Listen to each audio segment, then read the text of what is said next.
Bonjour à toutes et à tous.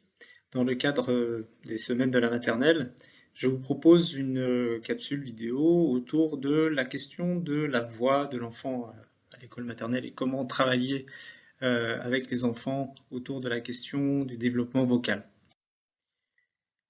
La première entrée, évidemment, c'est d'aller regarder du côté des programmes et de voir un peu les attendus et de ce qui nous est demandé de mettre en œuvre avec les élèves autour de la question de la voix. On voit évidemment dans l'ensemble des domaines de l'école maternelle la présence du travail sonore, du travail musical que nous pouvons mener. Et puis plus particulièrement dans le troisième domaine, on retrouve une entrée autour des univers sonores et plus particulièrement des références au fait de jouer avec sa voix et acquérir un répertoire de comptines et de chansons. Et puis également, dans les attendus de fin de cycle, on va retrouver cette notion de jouer avec sa voix pour explorer des variantes de timbre, d'intensité, de hauteur et de nuances.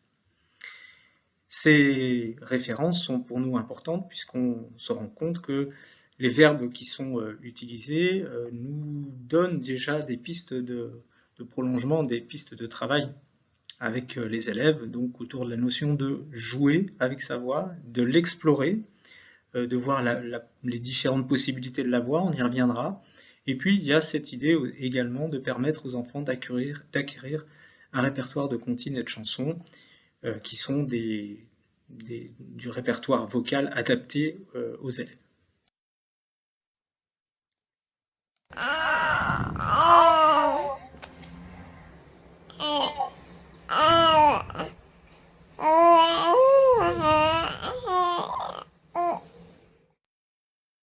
Alors, c'est toujours intéressant d'écouter finalement les jeunes enfants, les nourrissons, s'approprier ce fantastique moyen de communication qu'est la voix. Évidemment, le rapport de l'humain à la voix, c'est un rapport qui est presque d'un point de départ finalement. La naissance de l'enfant est également sonorisée par les pleurs de l'enfant lorsqu'il naît, cette expérience de l'air qui pénètre dans les poumons et puis qui va ressortir et qui va permettre à l'enfant d'émettre un son qui exprime le choc et la douleur même de la présence de l'air dans les poumons. Et puis petit à petit, le nourrisson va chercher lui aussi à développer son appareil phonatoire. Il va chercher comment faire sonner finalement ce corps qu'il est en train de gérer, qu'il est en train d'apprendre à contrôler. Et puis petit à petit, de fil en aiguille, il va également se rendre compte que la voix, c'est pas simplement un objet d'exploration, un objet ludique, c'est aussi un moyen de communiquer. Et très rapidement, l'enfant va mettre en place ce que Alfred Tomatis appelle la boucle audiophonatoire. C'est-à-dire qu'il va explorer sa voix, mais il va aussi essayer de reproduire, de retrouver, de rechercher finalement les sons de son environnement, d'essayer de les reproduire, et il va faire un travail de va-et-vient entre ce qui rentre dans son oreille, ce qu'il arrive à faire ressortir par la bouche, et puis à réécouter ce qu'il a fait, et ainsi de suite, de façon à essayer de se rapprocher le plus possible finalement du son qu'il a entendu et qu'il veut reproduire. Cette boucle audiophanatoire est un élément essentiel dans le développement des enfants, de façon à ce qu'ils puissent peaufiner leur façon de produire des sons et de travailler leur voix. L'enfant, lorsqu'il est petit, discrimine extrêmement finement tous les sons. L'oreille est ouverte à toutes les variations du son. Et petit à petit, plus l'enfant va grandir, plus son oreille va se spécialiser, et de fait, sa voix va se spécialiser sur certains sons qui sont présents dans son environnement proche. Et petit à petit, l'oreille va se dispenser de discriminer des sons qui ne sont pas très intéressants pour le quotidien de l'enfant. Un exemple que je vous propose ici, c'est la question par exemple de l'appropriation d'une langue comme le chinois, qui est une langue très, très intéressante, puisque c'est une langue qu'on appelle à tons, c'est-à-dire que chaque voyelle comporte des tons différents. Faits individuellement, ces tons sont très facilement discriminables. Mais lorsqu'on pense que chaque mot utilisé, chaque syllabe qui comporte une voyelle comporte un ton bien particulier, alors là, tout à coup, les choses deviennent un petit peu plus compliquées. La langue chinoise comporte donc plusieurs tons. Un ton neutre, c'est ma, qui permet d'indiquer qu'on pose une question, donc on met ce ma à la fin de la phrase comme un point d'interrogation, et donc on le prononce ma. Lorsqu'on veut dire maman, le ma est transformé. Tout à coup, on va dire ma. On va prolonger le a. Lorsqu'on veut parler du chanvre, le ton va être montant, il va être ascendant, ma. Lorsqu'on veut parler du cheval, on va avoir un ton qui fait comme une vague, ma. Et lorsqu'on gronde quelqu'un, on va dire ma, ton descendant. Comme je le disais, fait individuellement et de façon isolée, ça paraît assez simple. Mais encore une fois, si on rajoute beaucoup de syllabes les unes à la suite des autres, alors on comprend que l'exercice devient plus difficile. Il devient plus difficile pour nous, occidentaux, à produire.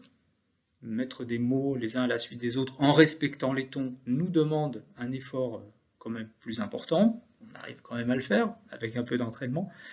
Mais c'est surtout dans la discrimination. C'est-à-dire que quand on entend quelqu'un nous parler en chinois, on a quand même du mal à suivre finalement cet enchaînement de tons, mais l'oreille d'un jeune enfant chinois est tout à fait habitué à cette variation de tons et il parvient à discriminer très finement l'ensemble de ces variétés de tons.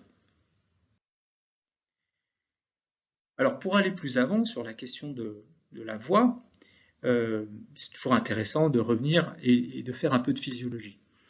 Qu'est-ce que c'est que la voix au fond? Tout simplement, c'est de l'air qui va être chassé par les poumons, qui va passer par la trachée et rencontrer un obstacle, et cet obstacle, ce sont les cordes vocales qui vont se mettre en vibration grâce à la pression d'air. Et lorsque le son est émis par la vibration des cordes vocales, il va pouvoir sortir naturellement par la cavité buccale, la bouche ouverte, et ensuite pouvoir se propager dans l'air autour de nous. Dans le milieu musical, chez les chanteurs, chez les instrumentistes avant, ce principe, tout ce travail finalement du diaphragme jusqu'à la bouche, c'est ce qu'on appelle la colonne d'air. Le diaphragme, qui est un muscle essentiel qui permet de soutenir la pression d'air, qui va mettre en vibration les cordes vocales, et ensuite pouvoir faire sortir un son par la bouche la bouche va servir, la langue, la bouche va servir à sculpter ce son, à construire ce son de façon à aller vers plutôt des phonèmes, tel ou tel phonème. Pour aller plus loin, je vous ai indiqué deux vidéos intéressantes. La première, qui est une vidéo qui a été réalisée par mon ancien collègue Jean Duvillard, autour de la question de la voix. Jean était spécialiste de la voix des enseignants. Et puis la deuxième est une vidéo très intéressante aussi à partir d'un ouvrage au format pop-up où on vous montre justement le fonctionnement de la voix et l'importance de la respiration dans la voix.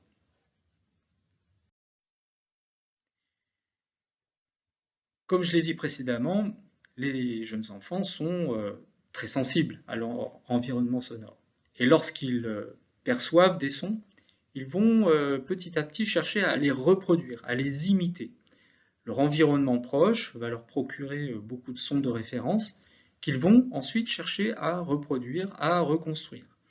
Pour passer de sons perçus rattachés à des éléments autour d'eux, et également petit à petit les conduire vers vers le langage et vers le fait de petit à petit communiquer, tenter de communiquer par les sons qu'ils vont réussir à produire et par imitation, par déduction, par l'entraînement justement de la boucle audio-phonatoire, ils vont chercher à communiquer avec nous. De ce fait, on se rend compte que finalement la sollicitation des enfants à travers le langage, les jeux, les lectures, les chants, etc. est tout à fait essentielle pour permettre aux enfants de se construire des sons de référence qu'ils vont pouvoir utiliser, qu'ils vont pouvoir éprouver, qu'ils vont pouvoir tester, qu'ils vont pouvoir explorer et stabiliser.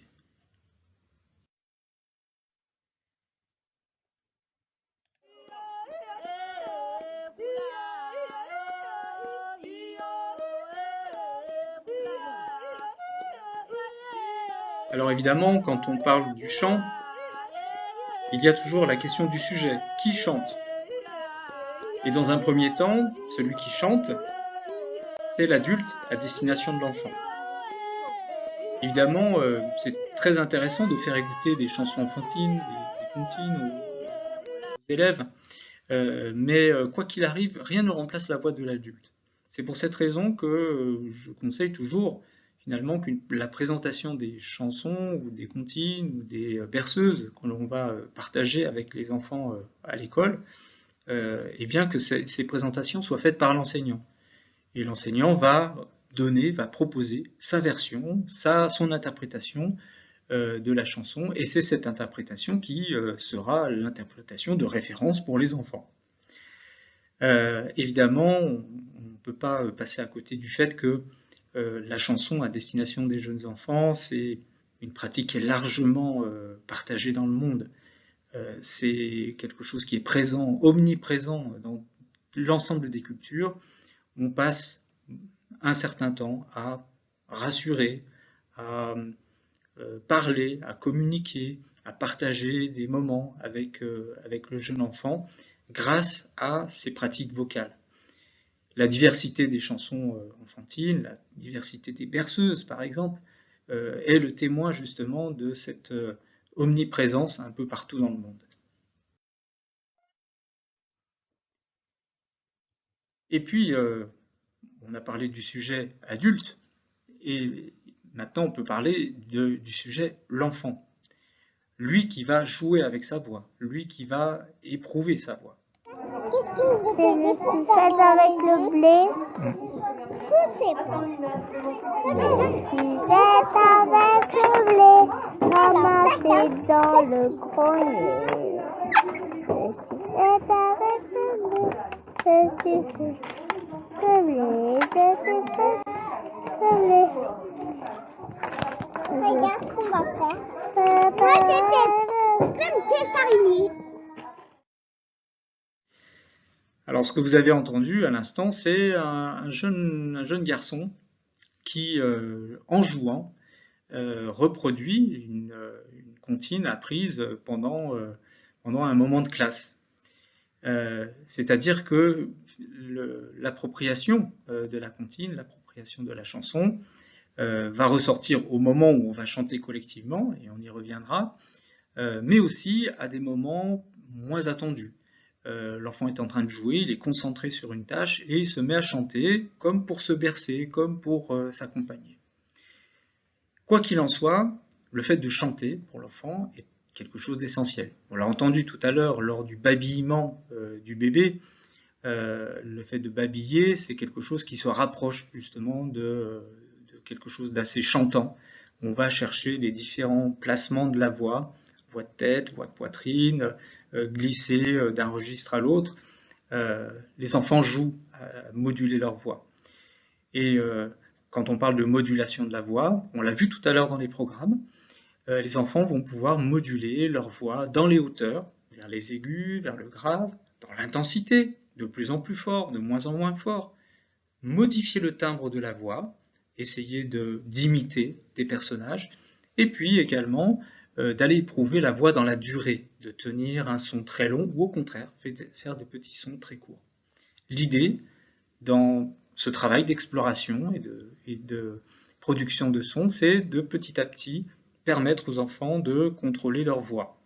Dans le travail vocal que nous menons régulièrement avec les enfants à l'école maternelle, une des fonctions, en tout cas de ce travail, c'est d'apprendre aux enfants à contrôler leur voix, qui, lorsqu'ils sont petits, est encore fragile et en tout cas approximative, et surtout nécessite de l'entraînement pour un contrôle plus précis. Certains enfants parlent fort, et donc on va leur apprendre justement à moduler l'intensité de leur voix et leur permettre de se rendre compte que leur voix est tout à fait capable de produire des sons très doux sans que pour autant on ne les entende pas. Et puis il y a aussi une autre fonction, c'est dans le chant, c'est le fait de s'approprier un langage, de s'approprier la langue partagée.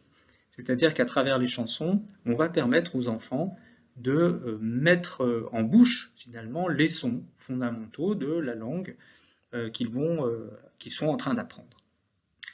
Et ce qui est intéressant quand on observe les enfants lorsqu'ils chantent, c'est que le rapport entre les sons produits, les phonèmes qu'ils utilisent, et le sens des mots n'est pas toujours bien clair. J'ai une anecdote qui concerne un enfant de 3 ans qui me parle de la chanson Jamaison, entendant l'ensemble de cet enchaînement de phonèmes, Jamaison, qui pour lui ne représente aucun sens, c'est juste des sons qu'il juxtapose. Et il n'est pas dans le sens de ce que ensuite nous pourrons traduire par jamais on, qui est le début donc de la chanson que vous connaissez tous, La famille Tortue. Et puis, ce qui est intéressant dans cette chanson, dans laquelle, je vous rappelle, on remplace parfois certains phonèmes, soit par des gestes, soit par des claquements, là en l'occurrence par des claquements de langue, ou par des sons qu'on va produire, permet là aussi un travail intéressant de séquençage de syllabes. Jamais on n'a, jamais on ne. La famille courir après les bzzz. Et là, ce qui est intéressant, c'est qu'on se rend compte que on va remplacer des mots par des gestes ou des claquements ou des sons qui sont en lien avec le séquençage des syllabes. Jamais on n'a vu un geste. Jamais on ne verra de geste. La famille tortue de syllabes, etc. Donc on a là quelque chose d'assez intéressant qui va permettre petit à petit de faire entrer l'enfant dans ce passage finalement entre je produis des sons pour produire des sons à je produis des sons qui représentent en tout cas une image ou un personnage ou un animal ou une action que je peux un peu mieux identifier.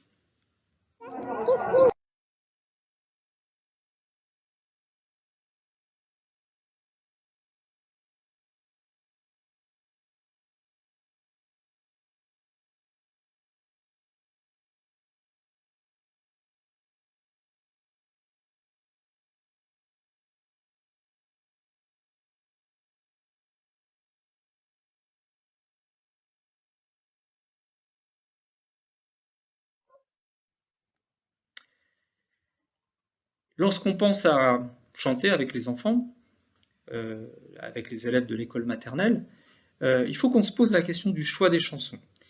On ne peut pas chanter n'importe quel type de chanson. Et on a intérêt à réfléchir à ce choix et à avoir des critères de choix, en tout cas, de ces chansons. On parle de chansons enfantines, on parle de berceuses, on parle de comptines, on parle de jeux de doigts, etc. Bref, on a toute une terminologie de ces chansons. En tout cas, il faut que ces chansons soient adaptées à ce que les enfants sont capables de réaliser à cet âge-là. Les critères, ils sont très simples. D'abord, on chante des chansons qui sont assez courtes, notamment pour les plus petits, entre 5 secondes et 20 secondes. Il faut faire attention à l'ambitus. L'ambitus, qu'est-ce que c'est? C'est la note la plus haute et la plus basse de la mélodie, de façon à ce que cet espace soit encore dans ce que les enfants arrivent à contrôler, à ce que cet ambitus soit adapté à la voix des enfants. Ensuite, le troisième critère, c'est un mouvement mélodique qui est assez simple. On alterne entre quelques notes. Un prototype de ça, c'est « Dansons la capucine, il n'y a plus de pain chez nous ». On voit l'alternance entre deux notes, et puis évidemment la fin qui est tout à fait importante. « Dansons la capucine, il n'y a plus de pain chez nous, il y en a chez la voisine, mais ce n'est pas pour nous. You !»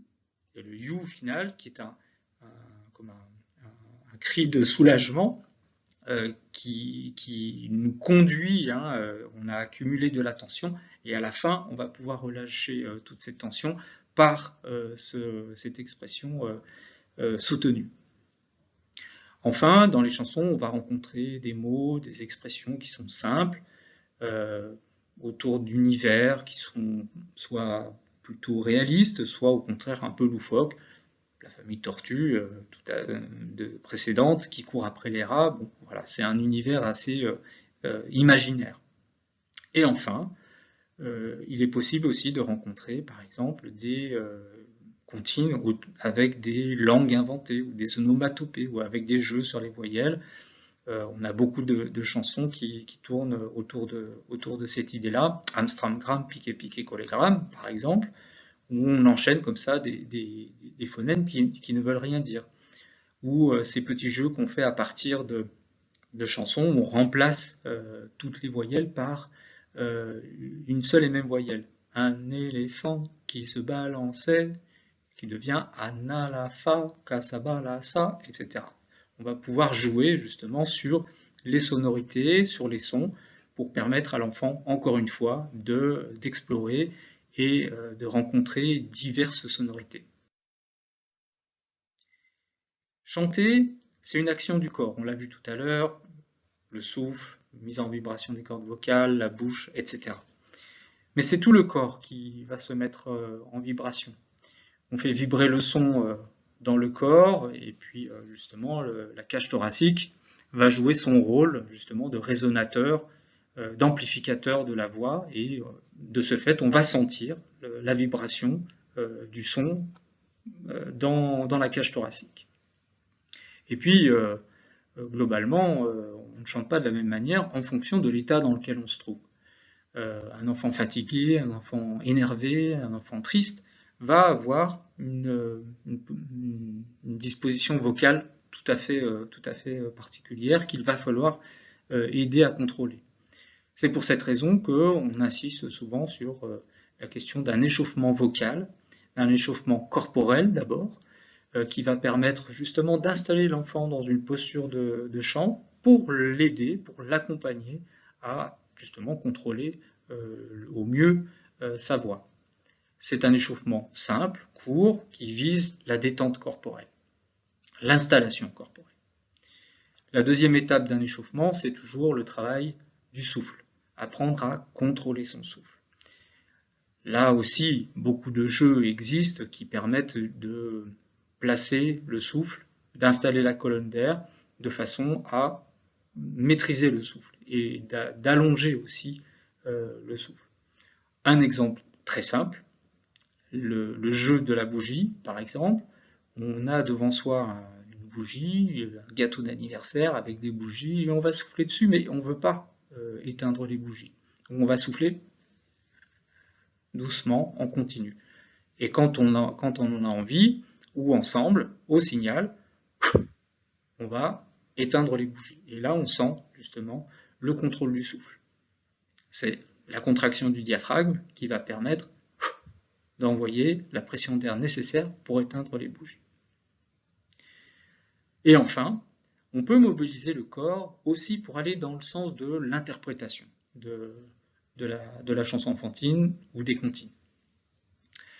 On le fait assez intuitivement. C'est intéressant de savoir pourquoi on le fait. On va faire des gestes sur la comptine pour symboliser une action, pour mimer un personnage. Et pourquoi pas passer d'un chant où on interprète vocalement avec les gestes à une interprétation de la comptine qui va passer sans le chant, mais uniquement par les gestes. Donc un chant muet, on pourrait dire. On trouve ça et là aussi des versions en langue des signes, des chansons enfantines, une version simplifiée de la langue des signes, qui permet d'amener les enfants progressivement à chanter sans avoir besoin de passer par la voix. Cette transition est très intéressante car elle permet de passer de la nécessaire production vocale au fait de chanter intérieurement et donc d'intégrer finalement un peu plus le chant et de reporter le moment où on va sortir quelque chose par la voix et de n'être uniquement que sur les gestes. C'est un travail de fond qui est très intéressant, pas simple à mettre en œuvre au début, mais petit à petit on va pouvoir s'amuser à remplacer la chanson par les gestes et in fine interpréter la chanson de façon muette, ce qui est un travail intéressant qu'on rencontre encore une fois par exemple dans la famille tortue. Le chant est un excellent moyen d'accompagner le développement de l'enfant. C'est évidemment un travail d'accompagnement de l'exploration vocale, aider l'enfant à explorer les possibilités de la voix, on l'a vu, construire du vocabulaire. Il ne faut pas oublier qu'on va mettre en bouche des mots, des expressions, des tournures, de la conjugaison, et donc de permettre à l'enfant de développer sa langue, son langage, sa langue, la langue qu'on va pratiquer à l'école. L'autre élément aussi, c'est que en classe, on partage, on chante ensemble. L'idée de cette réalisation commune, de ce travail partagé, est une dimension qui est intéressante. On va permettre aux enfants de chanter ensemble. Et on voit bien comment, d'une classe de petite section ou de petit à une classe de grande section, on va assister à une grande progression dans l'idée de réussir à chanter tous ensemble, d'écouter les autres et de partager un chant à plusieurs. C'est aussi accepter, et notamment avec les plus petits, pour l'enseignant, c'est accepter aussi que l'enfant ne chante pas. Ça ne veut pas dire qu'il n'écoute pas, ça veut dire qu'il n'est pas dans le partage, c'est juste qu'il a besoin d'un peu plus de temps pour réussir à sortir quelque chose. Il a besoin d'un petit peu plus de temps finalement pour former quelque chose qui le satisfasse et quelque chose qui lui plaise. Et donc il est important de laisser les enfants à l'écoute des autres et prendre le temps nécessaire pour qu'ils réussissent à chanter avec les autres. Apprendre à chanter en classe, c'est aussi écouter les autres. Quand on chante, c'est le principe de la boucle audio-phonatoire dont je parlais tout à l'heure. Lorsque je chante, je m'écoute chanter, ça me permet de corriger cette fameuse boucle, et également ça me permet d'être à l'écoute des autres, d'aller chercher les autres, et d'ajuster ma voix par rapport à la voix des autres. Ça, c'est un point qui est très important parce que ça permet aux enfants justement d'apprendre à chanter ensemble et d'avoir un rendu qui devient de plus en plus cohérent, de plus en plus collectif, un son qui devient de plus en plus homogène, on va dire. En petite section, les enfants chantent comme ils le peuvent, et parfois on a des résultats sonores qui sont très hétérogènes. Et petit à petit, les enfants, en écoutant les autres, apprennent petit à petit à finalement combiner leur son avec le son des autres et avoir un rendu qui est de plus en plus homogène. Et puis, apprendre à jouer avec une chanson, comme on l'a vu tout à l'heure, en retirant des mots, en mimant, etc. C'est aussi éprouver cette dimension essentielle, un apprentissage essentiel de l'école maternelle, à savoir la maîtrise du temps et la compréhension du temps.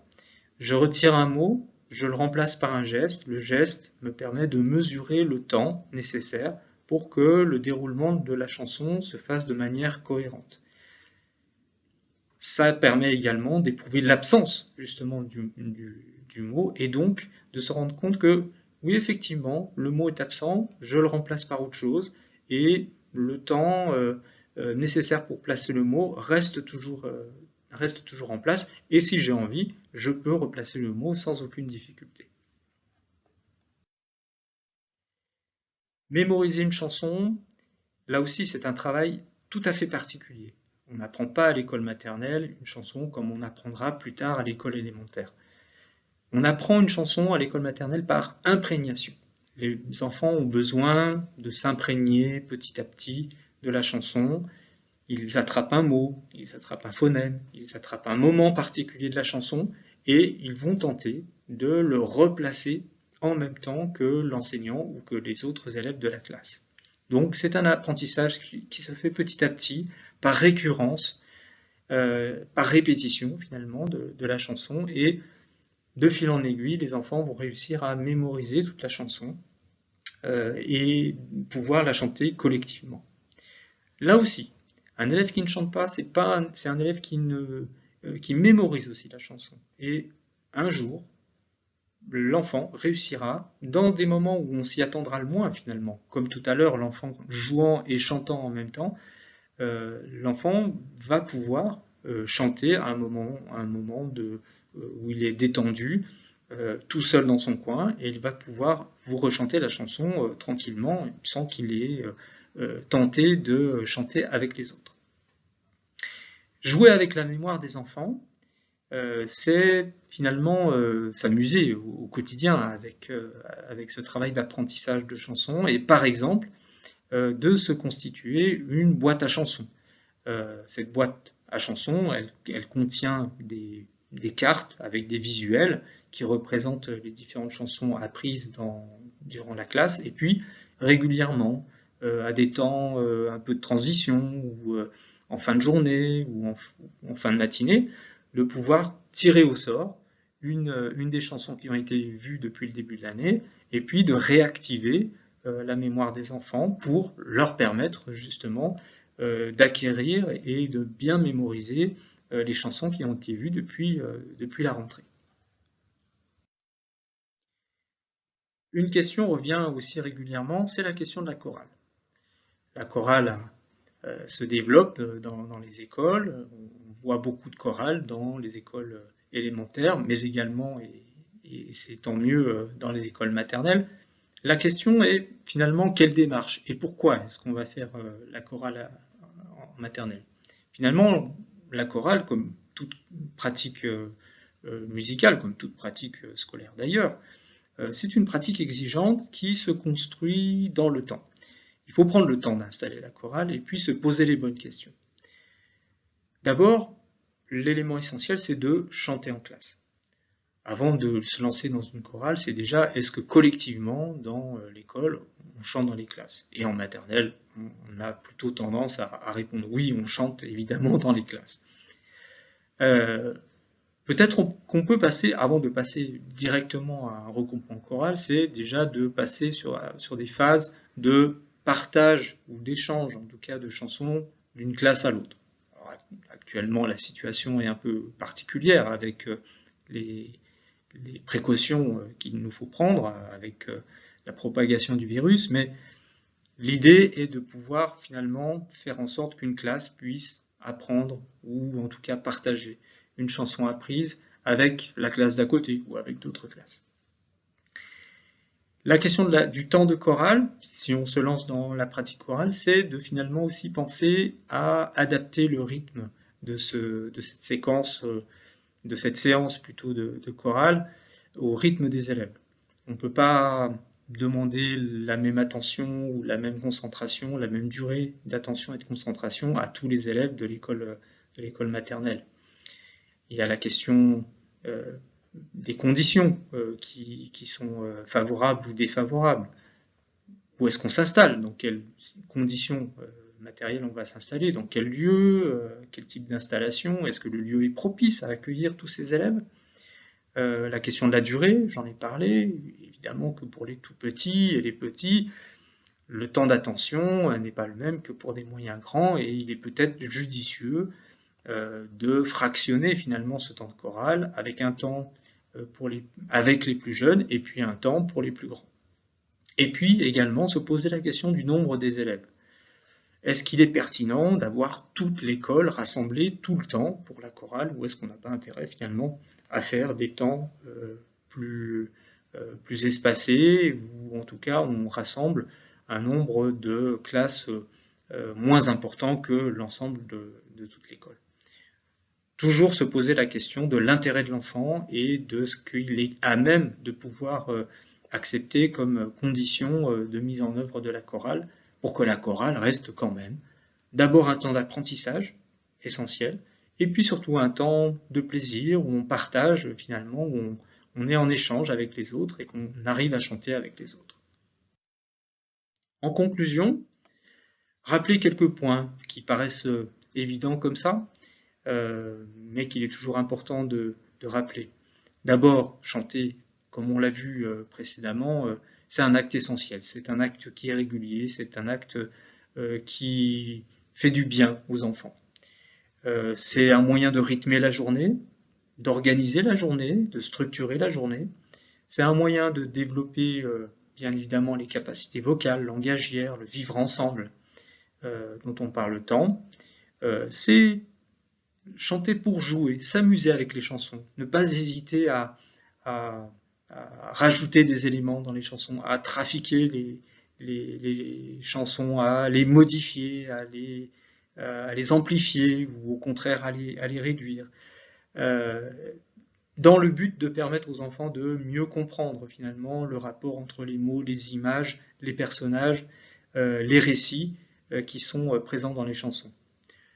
Chanter, ça reste un moment de plaisir, c'est un moment où on éprouve justement le plaisir de la production vocale, et puis, comme on l'a vu également, chanter reste aussi un excellent moyen de développer son oreille et d'affiner ses capacités de perception des sons qui sont tout à fait essentielles.